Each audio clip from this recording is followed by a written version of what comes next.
Want to know how to change your profile or update your profile in Google AI Studio?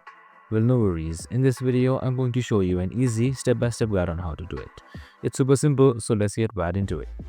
Now, first off, what you need to do is you need to keep in mind that you cannot directly update your profile from Google AI Studio. You need to do it straight off from your Google account. So for that, just simply head towards accounts.google.com, and once you're there, make sure you're signed in with your linked account which you had linked with Google AI Studio.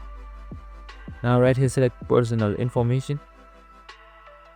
Now here you can see your basic information where you can update. You can change your name, your birthday, your gender, and profile picture.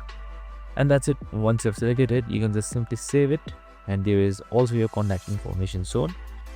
And that's it. I hope this video helped. If it did, make sure to like, subscribe, and tune in with us for more of these videos. See you in the next one.